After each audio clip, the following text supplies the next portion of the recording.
baik. Bismillahirrahmanirrahim. Assalamualaikum warahmatullahi wabarakatuh. Perkenalkan, saya Syawira Ramadhani dengan NIM 211041332 dari Prodi S1 Kimia, di mana pada video kali ini saya akan menjelaskan tugas kasus molekular docking, di mana dosen pengampunya yaitu Dr. Refrat Syafrizayanti dengan mata kuliah pemodelan kimia.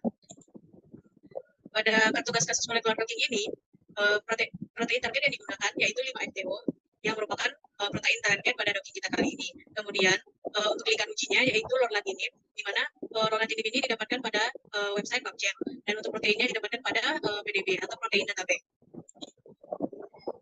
Baiklah, sekarang kita masuk kepada latar belakang ligan uji. Di mana ligan uji yang kita gunakan yaitu lorlatinib yang mempunyai rumus molekul yaitu C21H19FN6O2, di mana lorlatinib ini merupakan sebuah molekul kecil yang berperan sebagai inhibitor pada protein kinase atau tirosin kinase, yang merupakan jenis inhibitor yang menghambat kerja satu atau lebih protein kinase. Protein kinase adalah enzim yang berfosforilasi atau menambah gugus fosfat ke protein dan dapat memodulasi fungsi protein tersebut. Lorlatinib ini juga berfungsi untuk menghambat mutasi ALK menjadi suatu sel toksik yaitu sel kanker, di mana sel kanker pada paru-paru manusia, enzim ini yang membantu pertumbuhan dan penyebaran pada sel kanker pada paru-paru manusia, di mana enzimnya yaitu enzim ALK atau anaplastik lymphoma kinase.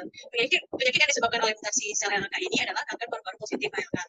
Selain itu, mutasi sel ALK ini juga bertanggung jawab dalam beberapa perkembangan jenis tumor. Untuk ALK ini sendiri adalah reseptor tirosin kinase transmembran yang setelah ligan berikatan dengan domain ekstraselulernya mengalami dimerisasi dan autofosforilasi selanjutnya dari domain kinase intraseluler. Ketika diaktifkan pada kanker, ia mewakili target inhibitor spesifik seperti krizotinib, seritinib, dan lainnya yang penggunaannya telah menunjukkan efektivitas yang signifikan pada pasien dengan positif ALK, khususnya pada kanker paru-paru non sel kecil yang positif ALK.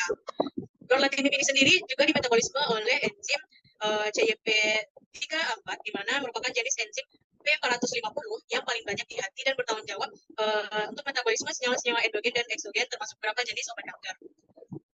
Gen pengkode protein ini memiliki banyak warisan alel yang terjadi pada frekuensi yang beragam di berbagai jenis populasi. Kemudian untuk mekanisme kerja dari lorlatinib ini sendiri yaitu menghambat kinase ALK, serta beberapa jenis kinase lainnya yang membantu menghentikan pertumbuhan dan penyebaran sel kanker. Efektivitas dari lorlatinib ini sendiri sebagai inhibitor tentunya telah terbukti efektif dalam mengobati penyakit non sel kecil kanker paru-paru positif ALK, di mana termasuk pada pasien yang telah resisten terhadap pengobatan lainnya. Penyakit kanker paru-paru positif ALK ini merupakan salah satu penyakit kanker yang berbahaya dan juga mematikan.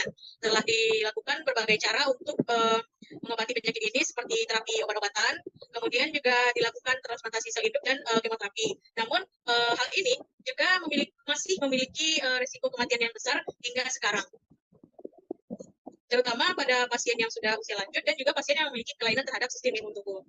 Sehingga dilakukan penelitian terus untuk mendapatkan obat yang bisa mengobati penyakit ini yang tentunya lebih efektif, efisien, dan aman terhadap penderitanya. Pencarian agen terapeutik berbasis empiris telah dilakukan pada proses laboratorium yang panjang dan melelahkan, serta juga memakan banyak biaya dan juga memakan banyak waktu yang lama. Maka untuk itulah kita perlu mencari metode yang lebih efisien, di mana metode yang digunakan adalah metode molekular docking, yang merupakan metode di mana ligan uji seperti yang tertera pada slide, ligan uji ini akan ditambahkan ke dalam protein target. Untuk protein target yang digunakan yaitu adalah protein target 5-FTO, di mana berikut adalah gambar protein target 5-FTO, yang 5-FTO ini adalah suatu jenis enzim yang penting dalam regulasi ekspresi gen dan metabolisme RNA. Enzim ini digunakan di berbagai jenis sel dan organisme dan memiliki peran penting dalam berbagai proses biologis. Itu berupa diferensiasi sel, proliferasi sel, apoptosis, metabolisme, dan respon terhadap stres. Kemudian untuk latar belakang kenapa protein 5-FTO ini digunakan sebagai target docking bersama ligan uji lorlatinib, karena protein 5-FTO ini digunakan sebagai target inhibitor karena memiliki aktivitas dalam hambat mutasi ALK kinase, yaitu ekstraktinib, di mana mekanismenya adalah sebagai berikut. Lorlatinib bekerja dengan cara mengikat pada situs aktif 5-FTO dan mencegah demetilasi RNA 2-O-metil yang dapat menurunkan ekspresi gen yang mendorong pengurangan atau penurunan proliferase sel apoptosis dan metastasis pada sel kanker. Kemudian untuk struktur dari protein 5-FTO ini dapat kita lihat pada slide, yang dimana itu berupa alpha helix seperti jalinan kita ini. Kemudian titik-titik yang berada di sekitar molekul ini yaitu merupakan suatu molekul air dan juga memiliki struktur yang berupa betasin. Kemudian juga dapat terlihat seperti struktur satu dimensi di sini, yang mana ini merupakan adalah ligan alami dari protein 5-FTO ini, yang mana ligan alaminya yaitu bernama YMX atau entrectinib. Pentingnya melakukan redocking sebelum docking dengan ligan alami, yang dimana redocking adalah proses di mana ligan asli atau ligan yang diketahui mengikat dengan baik pada protein target digunakan kembali dalam simulasi docking untuk memverifikasi keakuratan dan validitas metode docking yang digunakan. Adapun tujuan dari redocking yaitu yang pertama, validasi metode. Redocking memungkinkan peneliti untuk memvalidasi protokol dan parameter yang digunakan dalam simulasi docking dengan memastikan bahwa metode tersebut dapat mereplikasi posisi ligan asli dengan akurat. Peneliti dapat lebih percaya diri bahwa metode tersebut akan memberikan hasil yang reliable ketika digunakan dengan ligan yang baru. Kemudian untuk kalibrasi skor afinitas, dengan melakukan redocking, peneliti dapat memeriksa bahwa skor afinitas yang dihitung oleh perangkat lunak docking sesuai dengan ekspektasi. Ini membantu dalam mengkalibrasi skor sehingga prediksi untuk ligan baru. Baik, selanjutnya yaitu kita masuk kepada proses pengerjaan molekular docking, di mana terlebih dahulu kita persiapkan protein target dan ligan ujinya menggunakan aplikasi PyMol untuk mendapatkan file dalam bentuk PDB. Sehingga file dalam bentuk PDB ini akan terbaca nantinya pada aplikasi Autodocking. Penyiapan protein target dan juga ligan pada aplikasi PyMol ini juga dipersiapkan untuk protein untuk ligan alaminya.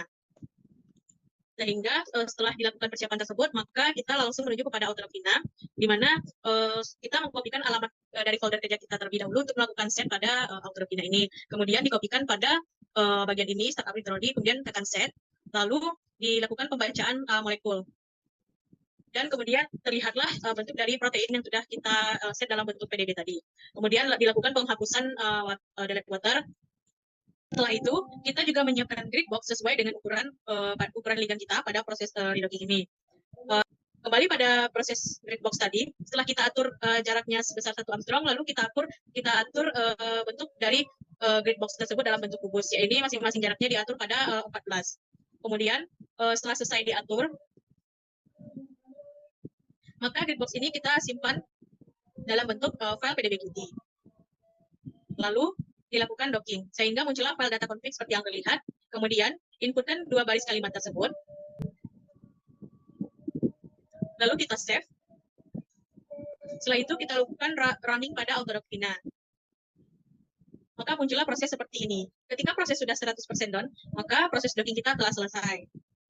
Selanjutnya adalah hasil scoring molekular docking, di mana pada tabel bagian atas ini merupakan hasil docking dengan ligan alami, dan pada tabel kedua yaitu merupakan hasil docking dengan ligan ujinya yaitu lorlatinib, di mana terlihat pada tabel ini hanya model satulah yang mempunyai afinitas paling negatif, yaitu 0,-12,0.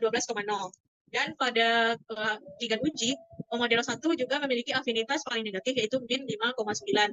Di mana untuk base mode RMSD-nya yaitu di bawah 2 Armstrong. Dan juga pada ligan alami memiliki base mode RMSD pada model 1 yaitu di bawah 2 Armstrong. Berarti dapat kita simpulkan bahwa model 1 yang bisa digunakan dalam pengujian dari ligan docking ini. Dalam konteks docking, afinitas mengacu pada kekuatan interaksi antara ligan dan protein target yang sering dinyatakan sebagai energi peningkatan atau binding energi. Semakin negatif nilai energi pengikatan, maka semakin kuat afinitas ligan terhadap protein target, yang menunjukkan bahwa ligan pengikat lebih erat pada situs aktif protein tersebut.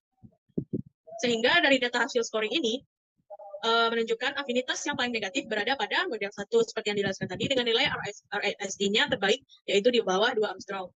Ligan alami mengikat, artinya ligan alami mengikat lebih kuat protein target dibandingkan dengan ligan uji, yang mengartikan bahwa ligan alami lebih efektif dalam menginduksi atau menginhibisi aktivitas protein target. Jika ligan uji tidak menunjukkan afinitas yang setara atau lebih tinggi dari ligan alami, maka ligan uji tersebut perlu dievaluasi ulang atau diganti dengan ligan lainnya yang lebih berpotensi. Tetapi jika metode docking dapat memproduksi aktivitas tinggi dari ligan alami dengan akurat, maka akan memberikan kepercayaan bahwa metode ini valid. Sebaliknya, jika hasil docking menunjukkan afinitas yang didapatkan tidak sesuai atau jauh dari harapan, ini menunjukkan adanya masalah terhadap parameter yang digunakan. Berikut ditampilkan visual interaksi protein dengan ligan di aplikasi PyMol untuk 5 asam amino terdekat. Di sini dapat terlihat bahwa adanya interaksi antara ligan alami dengan 5 protein terdekat. Ini dapat kita lihat bahwa adanya ikatan hidrogen antara ligan alami dan juga protein terdekat. Kemudian pada ligan uji, Juga digambarkan menggunakan aplikasi PyMol, yaitu 5 protein terdekat dan juga ligan uji yang digunakan, yaitu lorlatinib. Di mana protein terdekat ini berupa leucin, arginin, fenilalanin, prolin, dan sterin. Faktor yang menyebabkan tidak terlihatnya ikatan atau interaksi antara ligan dengan asam amino pada protein target, yaitu karena ligan kemungkinan berada pada konformasi yang tidak optimal untuk interaksi dengan asam amino pada situs ikatan. Kemungkinan ligan berada pada situs pengikatan yang salah. Hal ini terjadi karena model docking yang salah dan juga prediksi situs pengikatan yang tidak akurat. Protein dan ligan seringkali bersifat dinamis. Struktur statis yang terlihat di PyMol tidak bisa menangkap konformasi yang tepat untuk interaksi pengikatan ini. Untuk itulah dilakukan validasi visualisasi menggunakan aplikasi LibPlot. Hal ini sangat penting karena LibPlot ini, karena dengan aplikasi LibPlot ini kita bisa melihat jenis ikatan atau interaksi antara ligan dengan asam amino serta juga dapat terlihat jarak ikatannya. Di sini dapat kita lihat bahwa tidak adanya interaksi antara ligan uji, yaitu lorlatinib dengan reseptor yaitu protein 5-FTO, di mana ikatan ligan, ikatan non-ligan, ikatan hidrogen dan panjang ikatannya, serta residu non-ligan yang terlibat dalam interaksi hidrofobik dan interaksi hidrofobik antar atom merupakan faktor-faktor yang sangat penting terhadap interaksi protein dengan ligan. Kemudian, jenis interaksi yang dihasilkan dan hubungannya dengan afinitas pengikatan, di mana jenis interaksi pada redocking dengan ligan alami yaitu menghasilkan 10 buah ikatan hidrogen dan 6 buah interaksi hidrofobik dengan docking score-nya yaitu min 12,0 kilokal per mol. Kemudian pada docking dengan ligan uji yaitu lorlatinib, jenis interaksi yang dihasilkan yaitu tidak adanya ikatan hidrogen. Terdapat 8 buah interaksi hidrofobik 9 kilokalori per mol. Faktor yang mempengaruhi nilai afinitas, yaitu yang pertama, ikatan hidrogen kuat dapat meningkatkan pengikatan karena memberikan stabilitas tambahan pada kompleks ligan reseptor. Yang kedua, interaksi hidrofobik dapat menstabilkan kompleks dan meningkatkan afinitas pengikatan, meskipun kontribusinya lebih lemah dibandingkan dengan ikatan hidrogen. Sehingga di sini dapat kita lihat bahwa ligan alami itu lebih stabil pengikatannya dibandingkan dengan ligan uji. Hal ini disebabkan pada ligan alami memiliki 8 buah ikatan hidrogen, sedangkan pada ligan uji tidak terdapat ikatan hidrogen. Sehingga hal inilah yang menyebabkan docking score pada ligan alami itu lebih negatif daripada ligan uji. Dan meskipun pada ligan alami hanya mempunyai 6 buah interaksi hidrofobik, sedangkan pada ligan uji memiliki 8 buah interaksi hidrofobik, hal ini tidak terlalu berkontribusi pada nilai afinitas. Kesimpulannya yaitu, protein 5-FTO tidak dijadikan target docking karena inhibitor lorlatinib ini tidak cocok digunakan pada protein 5-FTO. Lorlatinib adalah obat yang digunakan untuk mengobati kanker paru-paru non sel kecil yang didorong oleh mutasi ALK. Obat ini bekerja dengan cara menghambat ALK, yaitu enzim yang membantu pertumbuhan dan penyebaran sel kanker.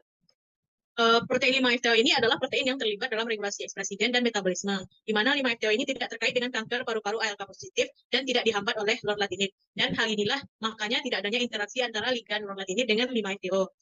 Mungkin ada kebingungan karena lorlatinib dan inhibitor 5-FTO sama-sama merupakan obat yang digunakan untuk mengobati kanker.